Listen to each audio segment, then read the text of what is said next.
Enjoy every moment of life, the laughter, the tears and the light. හයි ඉතින් කොහොමද ඔයාලට අද මං අරගෙන ආවේ බර්ත්ඩේ ව්ලොග් එකක් මේ බර්ත්ඩේ එක අපේ චේලි බට්ටුගේ දිගටම ව්ලොග් එකේ ඉන්න එතකොට ඔයාලට බලා ගන්න පුළුවන් අපි කොහොමද බර්ත්ඩේ එක සෙලිබ්‍රේට් කරේ කියලා අපි යද්දී අපේ අක්කී ගනුලා එකතු වෙලා මෙන්න මේ විදිහට බලූන්ස් ටික එහෙම පුම්බලා ලස්සන්ට ඒවා ගැට ගහලා තිබුණා ෆයිනල් පාර්ට් එක කරන්න තිබුණේ කසන් බාප්පට කසන් බාප්පා නිකන් බලාගෙන හිටියේ ඉතින් ෆයිනල් ඩෙකොරේෂන්ස් ටික කරන්න සාමාන්‍යයෙන් අපේ ගෙදර බර්ත්ඩේ පාර්ටි එකක් තියනකොට ඒකේ ඩෙකොරේෂන් පාර්ට් එක කරන්නේ කසන් බාප්පා මේ බලන්නකො අපේ අකී එදා හරි ආසාවෙන් හිටියේ මට හිතුණා එයා ගොඩක් ඒකට හරි එක්සයිටඩ් කියලා පොඩි ළමයි ඉතින් ওই වගේ දේවල් වලට හරි ආසයිනේ නේද ඉතින් කසන් බාප්පා තමයි අන්න දැන් ඩෙකොරේෂන් පාර්ට් එක පටන් ගත්තේ බාප්පලා පුතාලා එකතු වෙලා ලස්සනට ඉතින් ඔය ඩෙකොරේෂන් පාර්ට් එක කරා මං හරි ආසයි ඒ වගේ දේවල් වීඩියෝ කරගන්න මොකද ඔය වයසට ගිහලා බලද්දි ඉතින් හරි සතුටුයි අපිට දේවල් කරන්න පුළුවන් කාලේ අපේ තරුණ කාලේ මේ කට්ටියත් එක්ක එකතු වෙලා මේ වැඩ කරපුවා වීඩියෝස් තියෙනවනේ එතකොට ඉතින් මෙයාලා ලොකු වෙලා අපිට hina වෙයි ඉතින් අයියෝ මෙයාලා මේවද මේ ඩෙකොරේෂන් කියලා ලොකුවට කියලා කරලා තියෙන්නේ කියලා කමක් නැහැ අනේ ඉතින් අපිට පුළුවන් විදියට කරන්නේ නේද ඔය විදියට තමයි අපේ කසුන් බලූන්ස් ටික එකට එකතු කරලා ඩෙකොරේෂන්ස් කරන්න පටන් ගත්තේ මම ගොඩක් වෙලාවට දැකලා තියෙනවා පොඩි ළමයින්ගේ දැන් ෆස්ට් බර්ත්ඩේ එක සෙකන්ඩ් බර්ත්ඩේ එක ඒවා තමයි ලොකුවට ෆන්ක්ෂන් එකක් විදිහට පේරන්ට්ස්ලා කරන්නේ හැබැයි ඊට පස්සේ ළමයි ලොකු වෙන ඔය බර්ත්ඩේ සෙලිබ්‍රේට් කරන එක ටික අයින් වෙලා යනවා සාමාන්‍යයෙන් ඔයා සෙලිබ්‍රේෂන්ස් වල ටිකක් ඉන්ටු කෙනෙක් නම් මට හිතෙනවා ළමයාට තේරෙන කාලේ තමයි මේ බර්ත්ඩේ එක හොඳටම සෙලිබ්‍රේට් කරන්න ඕනේ නැත්නම් දැන් ෆස්ට් බර්ත්ඩේ එක එහෙම මේ පොඩි කෙනාට තේරුමක් නැහැනේ කිසිම ඒක පේරන්ට්ස් ලාට තමයි ඒ කාලේ තේරුමක් තියෙන්නේ මේ බලන්නකො මේ දෙන්න දැන් මේ පාටි එක මේ පටන් ගන්නකම් ඒ දෙන්න හෙඩ් මසාජ් කරගන්නවා දෙන්නට දෙන්නගේ අපි මෙහෙම අම්මලා දුවලා හරි සතුටින් සමාදානෙන් ඉන්නා වගේම එක පාටම බෝම්බ පිපිරෙන අවස්ථාවල නැතුවම නෙවෙයි ඔයාලා ගෙවල් වල කොහොමද තියනවා නම් කමෙන්ට් කරගෙන යන්න බලන්න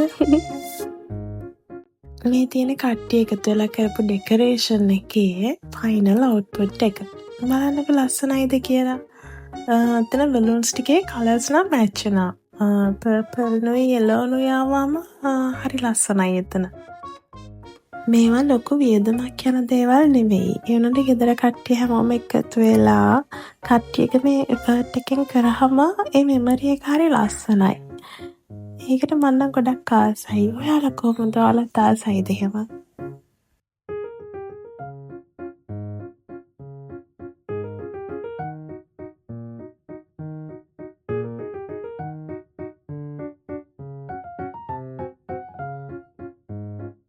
අපේ චේරි මේ දවස්වල කොරියන් ඩ්‍රාමාස් බලනවා ඒකයි කොණ්ඩ දෙකක් උඩින් බැඳලා ඉන්නේ අර ගුම්ජන්දිත් ඉස්සර එහෙමනේ හිටියේ මේ ඉන්නේ අයියයි මල්ලි අපේ අකීට ඉන්න එකම අයියා තමයි ඔතන ඉන්නේ අකී ඉස්කෝලේට ගිහලා බොරුවක් කියලා එල්ලේ අර සිබ්ලින්ග්ස්ලා ඉන්නවා එයාට අයියා කෙනෙක් ඉන්නවා කියලා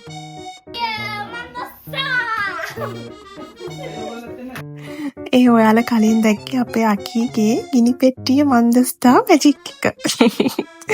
ඔන්න ඔය විදිහට ඉතින් කට්ටිය ෆොටෝස් වීඩියෝස් ගත්තා. මේ ඉන්නේ ජේඩි බටුයි යාගේ මල්ලි. පේනවනේ දෙන්නගෙත් තියෙන ආදරේ ෆොටෝස් වීඩියෝස් වලට. ඇත්තටම එහෙම නෑ. ඇත්තට හොන්දට කුටි පෙට දී ගන්නවා දෙන්නට දෙන්න.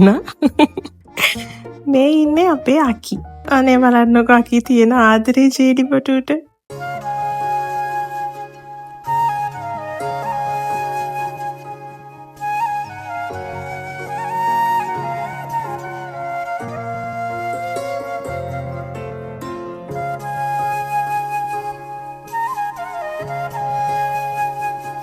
මේ ඉන්නේ ජේඩි බටුගේ අම්මා අපේ ලොකුට hina යනවා ඒ වෙලාවේ මොකක් හරි කියලා හිනාස් වෙනවා ෆොටෝ එක ගන්නකොට. ඇත්තටම දැන් අපේ ලොකුට වඩා අපේ ජේලිබටු උසයි. ජේලිබටු මේ මගේ ගානටම වගේ ඉන්නවා. දැන් මටත් වඩා චුට්ටක් උසයිද මන්දා. දැන් එයාලගේ හරි ඉක්මනට මේ වර්ධනය වෙන ටයිම් එකනේ ටීනේජ් වයසනේ දැන්. දෙන්නම මං හිතන්නේ අපේ ලොකුට වඩා උසයි. මේ අකියගේ අම්මයි ජේලිබටු. මෙතන අපේ එක ෆැමිලි එකක් ඇඩුයි. කොළඹ කට්ටිය. අපි යාලට කොළඹ කට්ටිය කියලා කිව්වෝ ඊට පස්සේ ඉඳලා. මේ ඉන්නේ අපේ ජේලිබටුයි ආච්චි අම්මයි. දැන් ආච්චි අම්මගේ සැඳෑ සමය තමයි ගෙවෙන්නේ. ඔක්කොම මුණුපුරු මිනිපිරියෝ බලලා. එයාට ඉතින් දැන් ෆ්‍රී එකේ ඉන්න තියෙන. මේ ඉන්නේ. කවුද මේ ඉන්නේ? මේ ඉන්නේ ෆ්ලොරෙන්ෂියාත් එක්ක එයාගේ ජේලිබටු. ජේලිබටු මට කියන්නේ අක්කා කියලා දැන්. එයාගේ අක්කයි අයියයිලු. ඇත්තටම අපි බාප්පයි පුංචි ඒ වුණාට අපි දෙනාට අක්කයි අයියයි කියලා තමයි කියනවා කියලා ආරංචි වුණේ. ජේලිබටු මේ දවස්වල කොරියන් ඩ්‍රාමා වල පිස්සුවකින් තමයි ඉන්නේ. මම නම් ඉතින් වඩ මුකුත් කියන්නේ නැහැ. මොකද මම A levels කරන කාලෙත් ඔය කොරියන් ඩ්‍රාමාස් බල හිටියා. ඒක එහෙමම නැති වෙලා යනවා. හැබැයි අක්කනම් බැලලා තුවේ කොරියන් ඒවා බැලුවට කමන්නේ යන්න නම් හිතන්නවත් එපා කියලා කොරියාවට නම්.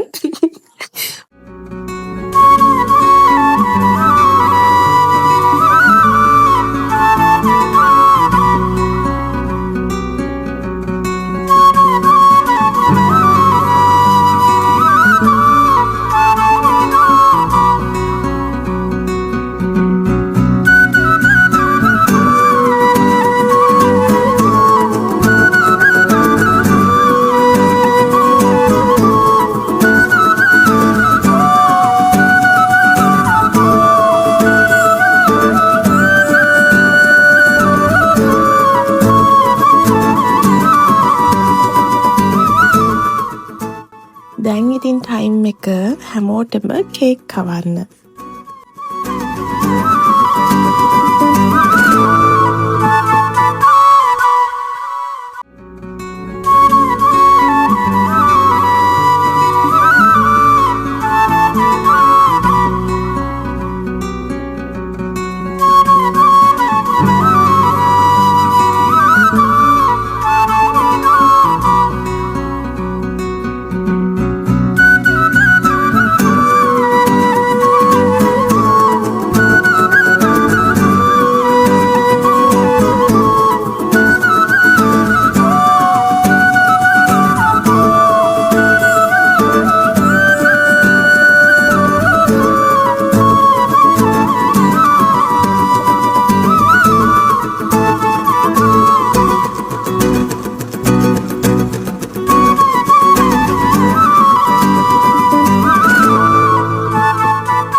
මේ මෙතන මම මගේ වීඩියෝස් ටිකක් ගත්තා. මොකද මම දැන් මගේ ලිප්ස්ටික් එක විතර හොඳට ඇප්ලයි වෙලා තියෙනවා. ඒකද මම වීඩියෝස් ටිකක් දාගත්තා. ඊට පස්සේ ඉතින් ඔන්න ඔය විදිහට අපි හැමෝම chat එකක් දාන ගමන් කෑම කන්න පටන් ගත්තා. ටී පාටි එකක් නිසා තිබුණේ ෂෝට් ඊට්ස් ඊළඟට ස්වීට් ජාති ස්නැක්ස් ඒව ඉතින් මේ වගේ කෑම තියෙනකොට මටයි කසන්ටයි පොඩි ඉෂුව එකකට මුහුණ දෙන්න වෙනවා. මොකද අපි වැඩි ෂෝට් ඊට්ස් කන්නේ නැති නිසා. කරන්න දෙයක් නැහැ. එදා ඉතින් තිබ්බේ වයින් කන්න පුළුවන් ජාතියක් කවුලක් වෙන එකක් නැහැ කියලා හිතපු ජාතියක් තෝරගෙන අපි කෑවා. ඔන්න බලන්න අපේ අකී පුටුවේ ලස්සනට වාඩි වෙලා ස්පූන් එකක් ඉල්ලුවා එයාට කේක් කෑල්ල කන්න. හිමීට කොනින් ලස්සනට කේක් කෑල්ල කනවා ස්පූන් එකකින්. ඇත්තට මට හරි ආසයි ඒක බලාගෙන ඉන්නකොට. මේ තියෙන අපේ ගනුලගේ ෆිෂ් ටැංක් එක හරි ලස්සන පාට මාළු ඉන්නවා. ඇත්තට මම පුංචි කාලේ මම මෙච්චර ලස්සන පාට මේ මාළු දැකලා තිබුණෙත් නෑ අනේ.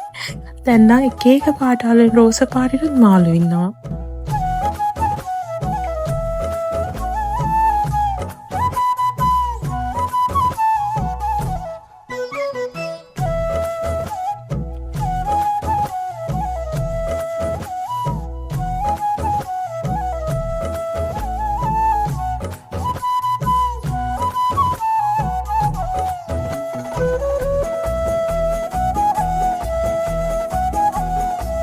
ඔන්න ඔය විදියට තමයි ඉතින් අපේ ජේලිබටුගේ බර්ත්ඩේ එක දවස ගෙවිලා ඉවර වුණේ.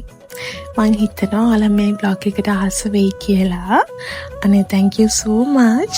මගේ බ්ලොග්ස් බලනවට මං කියන දේවල් අහන් ඉන්නවට.